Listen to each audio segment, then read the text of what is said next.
Hello guys, welcome to all my YouTube channel. आज की इस वीडियो में हम इंट्रासेलुलर एक्युमुलेशन के बारे में पढ़ेंगे। तो इंट्रासेलुलर एक्युमुलेशन क्या होता है? जब भी हमारी सेल्स के अंदर किसी चीज़ की एक्युमुलेशन हो जाए उसको इंट्रासेलुलर एक्युमुलेशन बोलते हैं। The normal cells accumulate abnormal amount of substance either for temporary or permanently। अगर हमारी जो नॉर्मल सेल है, नॉर्मल सेल में क्या हो जाता है, अगर कोई सब्सटेंस या तो वो टेम्परेरी या वो परमानेंटली एक्यूमुलेट हो जाए तो उसको क्या बोलते हैं? Intercellular accumulation. बट अगर वो परमानेंट हो रहा है या वो टेम्परेरी हो रहा है, वो हार्मफुल तो ज़रूर करेगा, which may be harmful to the cell and may cause injury. Next है, accumulation may be transient and reversible और वी कैन से परमानेंट। देखो जो ये है, जो एक्यूमुलेशन है ये रिवर्सिबल भी हो सकती है, यानी अगर एक बार जो हमारी एक्यूमुलेशन है एक बार होके वो दोबारा ख़त्म भी हो सकती है, या वो परमानेंट भी रह सकती है। और ये ज़्यादातर जो एक्यूमुलेशन होती है वो साइटोप्लाज्म और लाइसोसोम में होती है, और न्यूक्लियस में भी हम कह सकते हैं, न्यूक्लियस में भी बहुत ज़्यादा क्या है, एक्यूमुलेशन होती है। नाउ अब बात करते हैं मैकेनिज्म ऑफ इंट्रासेलुलर एक्यूमुलेशन। इसमें क्या होता है, इसमें 4 मैकेनिज्म होंगे, 4 से ज़्यादा भी होते हैं। एक्यूमुलेशन काफ़ी तरीके की होती है, बट अभी आज हम इसमें 4 टाइप्स के एक्यूमुलेशंस पढ़ेंगे। तो जिसमें पहला है, ये है फर्स्ट एक्यूमुलेशन हमारी, products of normal endogenous substance of normal और increase rate, but the role of metabolism is unacquired to remove it. इसमें क्या होता है, देखो जब भी ना, जैसे सपोज करो ये हमारा नॉर्मल सेल है, इस नॉर्मल सेल में जब भी क्या होगा, एक्यूमुलेशन होगी। अभी नॉर्मल सेल है, अब क्या होता है, जो हमारे सेल्स में क्या है, अपने एक नॉर्मल लेवल में फैटी जो फैट्स है वो बनते हैं। अगर वो नॉर्मल लेवल में फैट बन रहे हैं या जो उनका रेट है इंक्रीज हो जाता है, तो उसमें क्या होता है, अगर इंक्रीज हो जाता है तो ऑब्वियसली बात है उसमें क्या होगा, एक्यूमुलेशन होगा। बट वो अपने नॉर्मल लेवल पे भी बन रहे हैं तो क्या होगा कि उस केस में क्या होगा कि जो जो उसको बाद में उसको रिमूव करता है, अगर वो एंजाइम ना बने तो क्या होगा, उसकी वजह से वहाँ पे एक्यूमुलेशन हो जाएगी। तो यहाँ पे क्या दिखाया गया है, एबनॉर्मल मेटाबॉलिज्म, कि अगर मेटाबॉलिज्म ही एबनॉर्मल हो तो उसकी वजह से क्या एक्यूमुलेशन हो सकती है। तो इसके एग्जांपल है फैटी लीवर और रीअब्सॉर्प्शन ऑफ प्रोटीन। नेक्स्ट है हमारा accumulation of an abnormal endogenous substance products of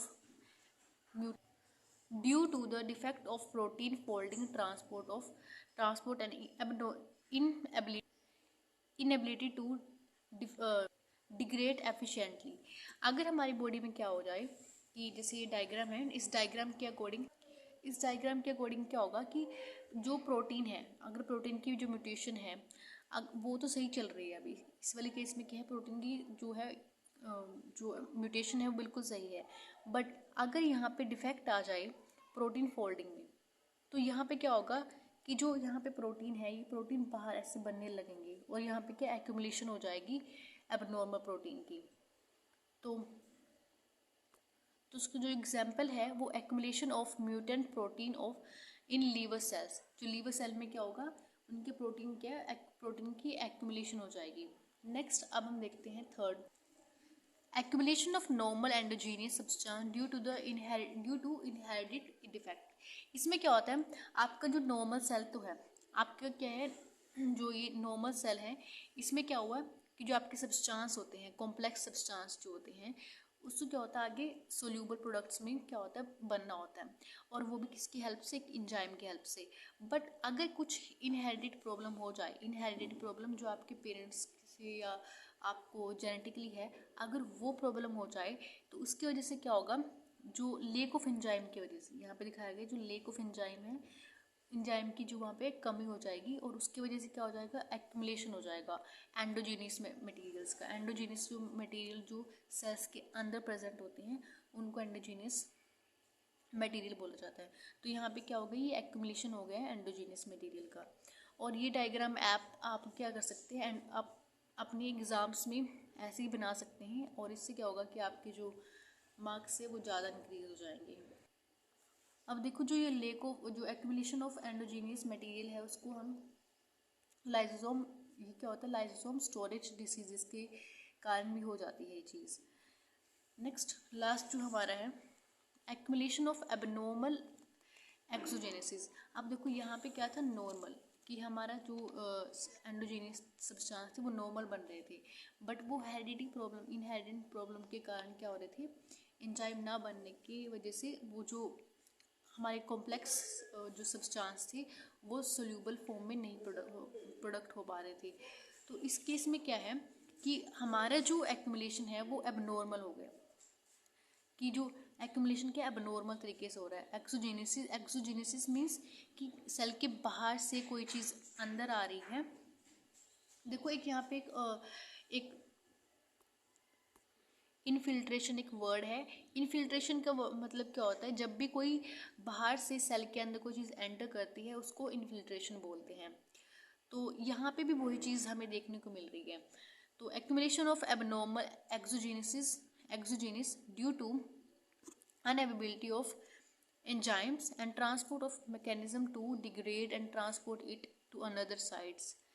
तो इसमें क्या हुआ कि देखो, जैसे ही सेल है, सेल के बाहर क्या थे, एंजाइम्स पड़े हुए थे, कुछ सब्सटेंस थे, और वो क्या है, वो बॉडी के सेल्स के अंदर आ रहे हैं।